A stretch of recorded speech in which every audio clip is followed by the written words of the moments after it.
Salut et bienvenue sur le podcast du blog lesdessinsanimés.fr avec à ma droite Nico et à ma gauche Manu. Et devenez incollables sur les dessins animés en tout genre.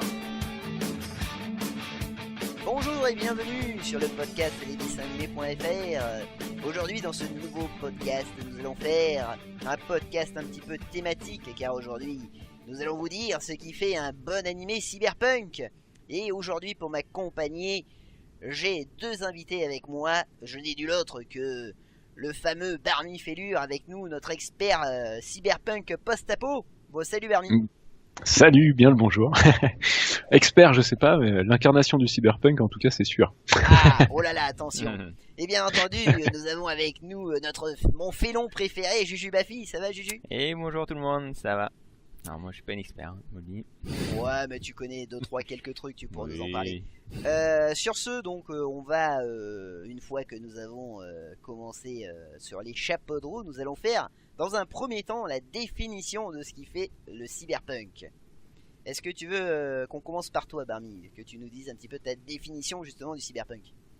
Tout à fait.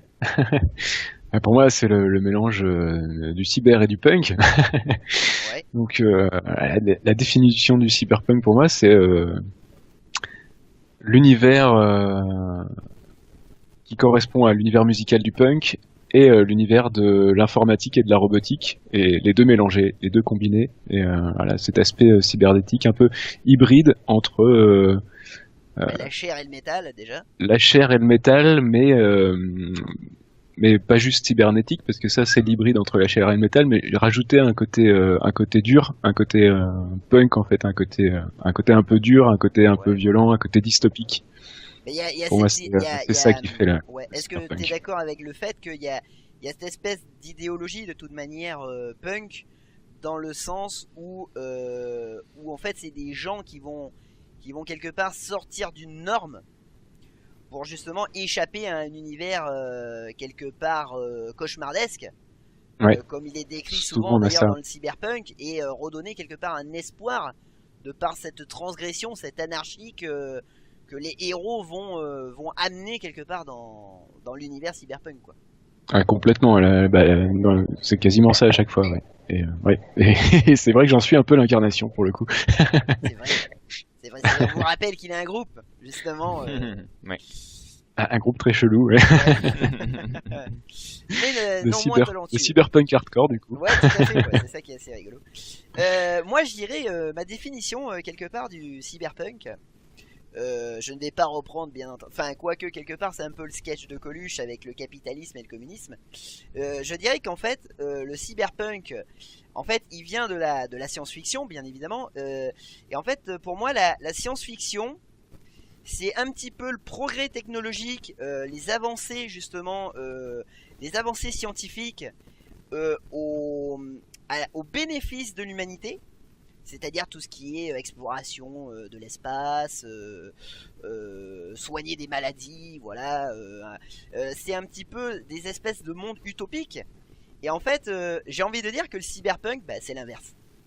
C'est ça. Tu vois ce C'est que je veux dire? dystopique. Voilà, C'est c'est ça en fait. dystopique, c'est l'inverse de l'utopie. Ouais, tout à fait. Et en fait, c'est ça qui est rigolo, c'est que quelque part, la SF finalement a amené enfin, c'est un petit peu réducteur de dire ce sous-genre qui est le cyberpunk, parce que quelque part, le cyberpunk maintenant a vraiment gagné ses lettres de noblesse, voilà, avec des films Oui, ça comme reste quand même comme Blade Runner. ça reste quand même un sous-genre, parce que si on regarde en nombre d'œuvres qu'on peut vraiment qualifier de cyberpunk, ça reste quand même relativement rare parmi Ouais. la production, Ouais, même c'est parmi la production science-fiction, quoi. vrai, c'est vrai, ouais. C'est vrai. Juju, quelque chose à rajouter sur la définition du Non, cyberpunk? c'était très très bien. Un autre Ouais, à dire. merci Juju. Ah désolé, mais j'ai dit là-dessus. Bah il a très bien résumé. Son cyberpunk c'est ça, hein, c'est des humains humanoïdes quoi. Hein. C'est vrai. Ça a beaucoup de. Oui c'est ça. Et du coup, on va passer justement peut-être à quelque chose qui va vous aider, je pense, chers auditeurs, à y voir un petit peu plus clair justement dans une œuvre justement de cyberpunk. C'est quels sont les points obligatoires pour être justement crédité cyberpunk. Mais d'ailleurs juste pour revenir à ça, tu disais rajouter, Oui. je sais pas si on l'a dit, mais souvent dans les mangas cyberpunk, il y a souvent la technologie qui est avancée. Tout à fait. D'ailleurs. C'est Ah vrai oui, que la ça, c'est technologie un amène indice. le cyberpunk. Humanisé, mais c'est beaucoup plus avancé, voilà. Même si. Ouais. Ah, c'est la partie cyber Voilà. du cyberpunk. Voilà, La tout à fait. technologie est Voilà. indispensable dans un univers cyberpunk. C'est Ça, vraiment, ça voilà. peut pas exister sans Voilà, c'est technologie. Une technologie, en plus, c'est très intéressant parce que dans le cyberpunk, c'est une technologie qui est amenée comme un renouveau et comme un bénéfice pour l'humanité, mais en fait, souvent, le héros ou l'héroïne va se rendre compte que ce système-là est corrompu et va essayer d'en sortir la plupart du temps. Et ça, déjà, ça peut être déjà un point qui peut nous mener au cyberpunk. Bon, même si ça reste encore, on va dire, dans de la SF aussi, quoi. Ouais. Est-ce que tu vois justement un des points obligatoires, un autre point obligatoire au cyberpunk, mon cher Barmy? Un autre point obligatoire au cyberpunk. Qu'est-ce qu'on pourrait dire? Bah, ce côté justement avec des personnages qui vont sortir Du lot. de la norme ou du carcan dans lequel ils sont enfermés pour essayer d'apporter un espoir ou de changer un peu, d'essayer de changer le système. Mais Voilà. d'ailleurs, ouais, Ouais, c'est tout souvent à fait, ça, ouais, c'est vrai, c'est souvent ça. Bah, C'est moi, quelqu'un par qui exemple, a été. un exemple pour un petit peu appuyer ton point là, je dirais l'héroïne de Psycho Pass qui va essayer justement de changer un petit peu cette espèce de système qui régit tout. Ouais, la façon dont D'ailleurs, c'est souvent ça, c'est souvent le héros qui est pour souvent montrer qu'il y a des plus, problèmes dans le système. Ouais. on dirait qu'il a une intelligence plus que la norme par rapport aux autres, qui va absolument toujours ou se venger du système ou C'est vrai. se démerder, voilà, être Un peu comme dans ou Minority améliorer le Report, système, voilà. d'ailleurs. mais- Oui, d'ailleurs, ben aussi, un autre exemple d'ailleurs pour étayer ton point, Barmy. Moi j'ai un autre point que je vais vous soumettre. C'est moi j'ai envie de dire que l'œuvre cyberpunk, elle est de toute manière pessimiste. Il faut qu'elle soit pessimiste parce que sinon on n'est pas dedans, quoi. Alors le point de départ est forcément pessimiste, la Ouais. fin pas forcément. Justement, oui, je suis d'accord avec toi. Il faut que Mais la fin le point de y ait départ, un forcément, espoir c'est qui que- renaît. Voilà, il peut y avoir une fin, une happy end ou au moins un début d'espoir à la fin, C'est ça, mais ouais. faut que ce soit pessimiste Ouais. au début en tout cas. Ah oui, oui, oui, sinon, il faut vraiment qu'on soit dans le truc qui vous plombe le moral, quoi. Ouais, Ouais. sinon, pour moi, c'est un petit peu gâché, quoi. Ah bah oui. Alors moi, un autre point qui pour moi est vraiment important dans une œuvre cyberpunk, il faut que tout se passe dans une mégalopole ultra archi-technologique et que ça se passe dans un univers ténébreux, quoi. Ça pour moi, je ne vois pas une œuvre de cyberpunk s'il n'y a pas cette ambiance là, quoi. Tu vois pas une œuvre base. cyberpunk de jour à la campagne. Voilà, tout à fait. Mhm. On est d'accord. Oui, On est c'est sûr. d'accord, quoi. Et Faut que ce soit pourtant, dans ce une qui grosse ville de nuit. Ouais, et pourtant, ce qui est marrant, Alors c'est moi que je suis pas d'accord avec ça. dans Psycho Pass, Ouais. ils osent quand même prendre ce risque-là, où une des scènes phares de Psycho Pass se passe dans une espèce de champ de blé. Bon, bien entendu, on garde le côté cyberpunk parce que tout est régi par des robots au niveau des cultures de blé. Et en fait, tu es en plein jour dans cette espèce de silo, cette espèce de corporation de blé, quoi, où tout est automatisé, quoi. Les deux seuls finalement humains qui gravitent dans cette ambiance-là, en fait, bah, c'est le héros et le serial killer qu'il est en train de pourchasser, quoi. Et en fait, c'est assez marrant parce que ça prend à contre-pied un petit peu ce qu'on disait justement avec vraiment l'ambiance ténébreuse, les espèces de villes tentaculaires, tu vois. C'est assez marrant, quoi. Et mais ce qu'il faut aussi dans ces villes tentaculaires, c'est que ce soit de nuit et qu'il y ait des néons partout. Ça c'est Voilà, important. Ouais, c'est souvent vrai. ça, ouais. Oui, oui, c'est ce que je Faut Oui, que disais. ce soit vraiment, très qu'il n'y a pas. Ouais, Il ouais. faut vraiment que ce de soit soleil, ouais. oppressant, il faut que ce soit C'est ça. oppressant visuellement aussi. Enfin, Les écrans, pour une tout ce qui est multitude visuel. d'écrans. C'est ouais, ça, ouais. voilà. Mm. Oui, oui, Des c'est écrans, partout. des hologrammes ou des Ça, ouais. couleurs partout, que ce soit une agression visuelle permanente, en fait, qui est ce côté C'est vrai. oppressant. Et pour moi, il n'y a pas forcément besoin que ça se passe de nuit dans une mégalopole. Ça peut être à la campagne si t'as quand même ce côté oppressant, si t'as un ciel très bas, vrai. Ouais, tu vois, très nuageux, un peu Cette vraiment espèce oppressant. de côté un peu brumeux, ouais. Oui, Même si t'es à la campagne, voilà, si t'as ce côté, cette oppression permanente avec des robots autour de toi quand même et social très bas. Dans Psycho Pass, ça marche très bien pour cette raison-là, parce que c'est pas un grand ciel bleu avec la vue dégagée, c'est c'est quelque chose d'oppressant avec des robots quand même partout dans les champs. Ouais. Une grosse densité de population malgré le fait qu'on soit pas dans une mégalopole. Oui, c'est cette espèce de manque d'humanité aussi dans le Ouais. fait que tout est remplacé par des robots, des automates, des androïdes, bien entendu, parce que Et où même les humains on peut en parler, ont perdu leur humanité aussi. Ça peut être aussi ce côté-là, quoi. Ouais, aussi, oui. Ou les humains, bah d'ailleurs ça peut être, c'est un des points aussi de l'Heroic Fantasy, c'est-à-dire les androïdes ou les cyborgs qui viennent petit à petit remplacer l'humanité. Mais c'est ça. Ça aussi c'est... Qui sont plus humains que les humains qui eux sont devenus complètement froids et violents. Oui, tout à fait, ouais, il y a ça c'est quelque chose d'important pour moi dans les ennemis aussi, c'est un humanoïde qui a pété un câble ou qui est devenu techniquement plus intelligent que l'homme et du coup essaye de foutre la merde. Dans beaucoup de films, dans beaucoup de mangas. On est complètement dans ce qu'on peut trouver par exemple dans une œuvre comme Bubblegum Crisis, où justement on a des androïdes qui commencent à devenir complètement fous furieux, quoi. Parce que leur programmation a bugué à un moment donné. On reprend un petit peu les lois du fameux Isaac Asimov, sauf que eux justement transgressent ces fameuses lois, quoi. Ah bah oui. dans Robocop. Robocop, voilà, Robocop. Tout à fait, ouais. Tout à fait, qui est aussi une œuvre cyberpunk. Terminator. Bon, bien entendu. Et qui Terminator. a été, dont les Japonais se sont énormément inspirés. Ils sont poursuivis par des faut pas l'oublier. Méchants androïdes. Il faut pas l'oublier, il y a certes Blade Runner où les Japonais ont énormément récupéré, se sont énormément inspirés, mais on oublie aussi énormément Robocop. Hein. Ouais. De Verhoeven.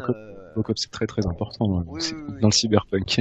oui, et qui a fait des petits dans l'animation japonaise, y a pas de souci, quoi. C'était aussi Total Recall dans le genre. Qui est oui, Total Recall. Énorme aussi. Oui, bien sûr. Oui. Toute manière, aussi de Paul Verhoeven. ouais. Toute manière, le genre a vraiment émergé dans les années 80. Et justement, ce qui est rigolo, c'est que dans les années 80 aussi, au niveau de la production des OAV, justement, le cyberpunk est aussi apparu sur le continent japonais, quoi. Donc, il y a eu énormément de trucs qui se sont faits à cette époque-là, justement, et qui sont de très très bonne qualité d'ailleurs. Surtout qui c'est censé être notre futur et on en est loin. Les années 80, mais 2019, c'est l'année de Blade Runner. Ouais, mais bon. On n'est pas si loin. On est moins avancé technologiquement, mais en termes de déshumanisation, on n'est pas loin. Donc du coup, je dirais le dernier point que j'aimerais avancer, et je pense que ça va faire débat, ça va être génial. Je dirais que pour avoir une bonne œuvre de cyberpunk, un des bons points, c'est d'avoir une héroïne cybernétisée sexy. C'est japonais, c'est alors non, ça marche que pour ça marche que pour les adaptations américaines.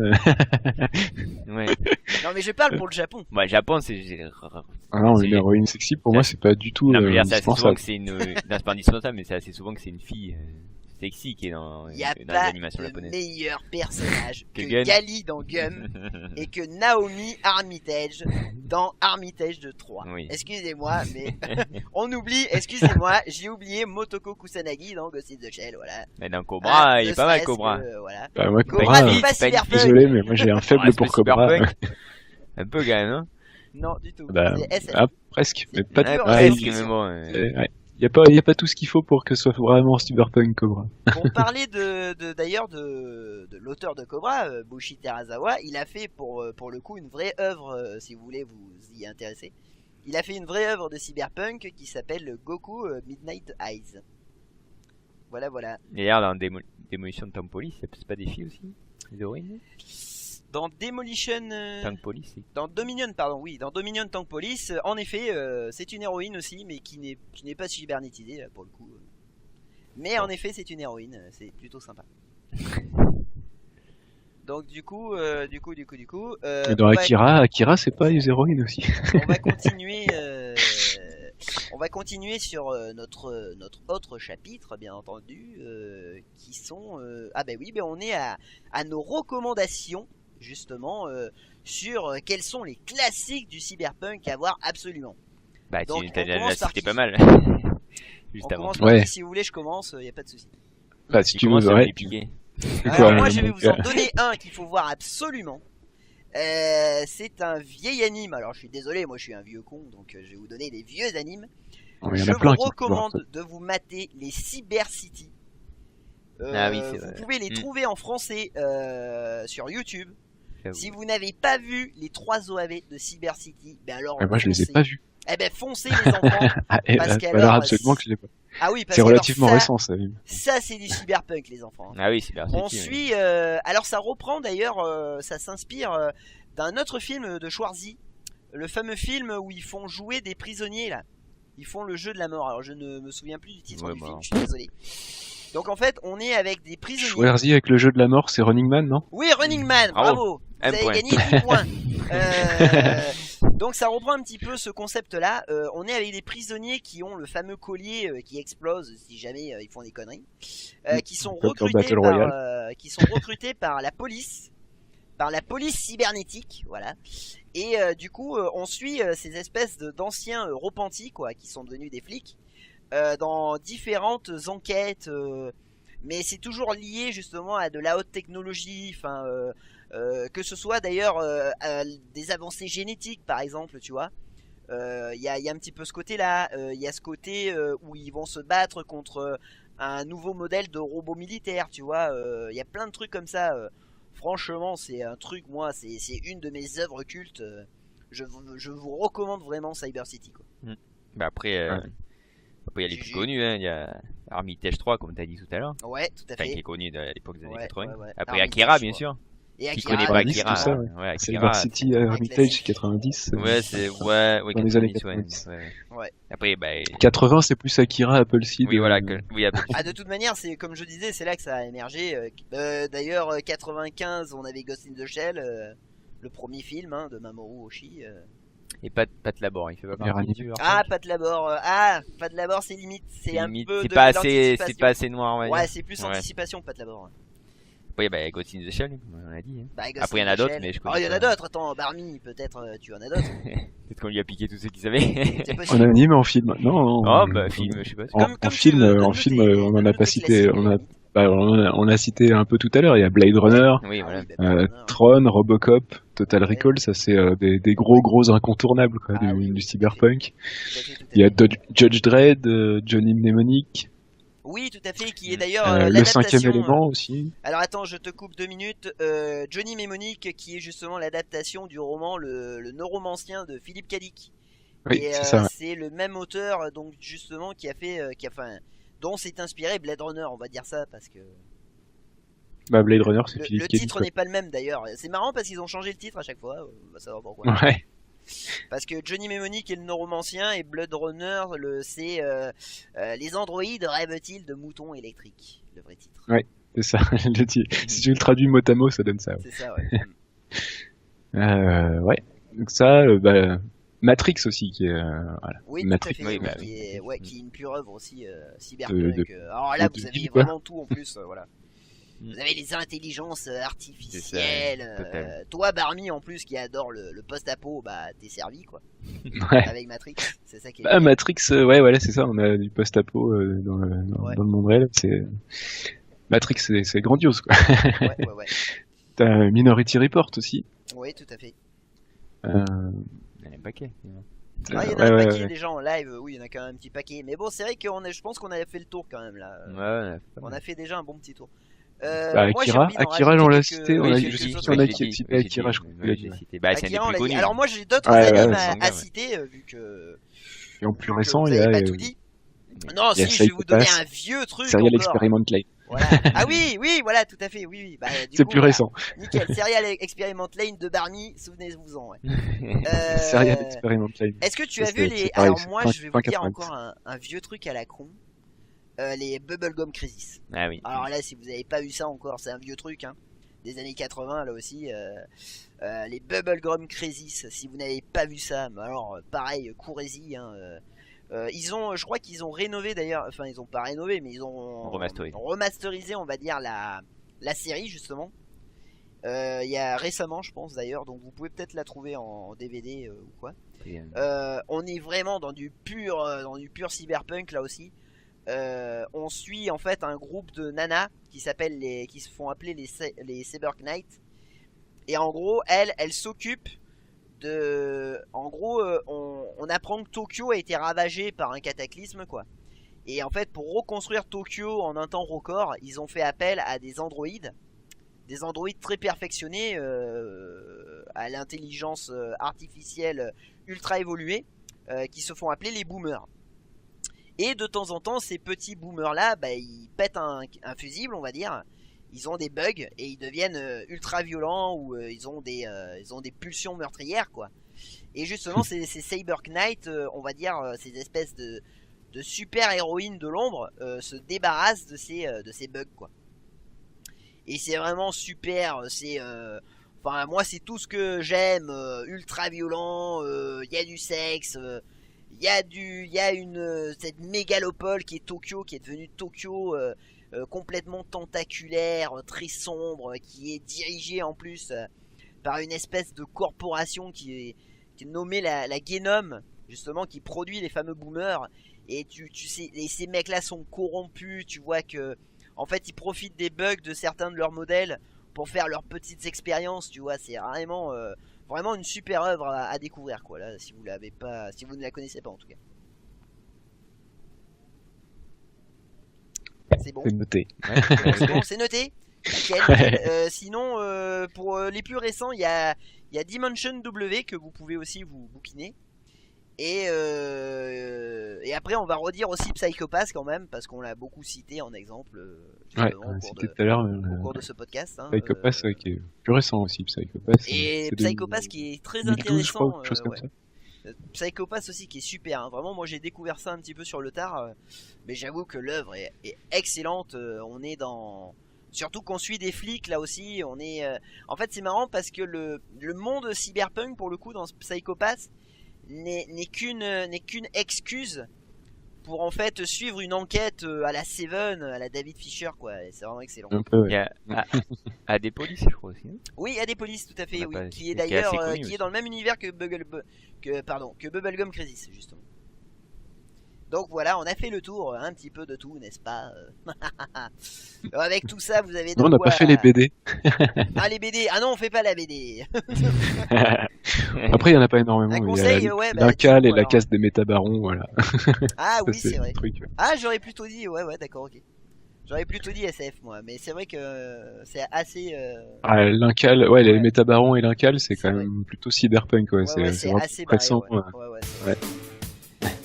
Donc sur ce et sur ces bonnes recommandations, nous allons vous laisser. Ah bon, déjà? Et oui, déjà. Le temps avance et on n'a pas 2 heures devant nous, hélas. Sur ce, Barmy, je te remercie encore d'avoir participé avec nous. Merci à vous de m'avoir invité. Sur ce, on va laisser aussi notre très cher Juju Daffy, cette occupation. Merci. Nous vous donnons rendez-vous pour un prochain podcast. Allez, à plus. À bientôt tout le monde. À plus. Ciao.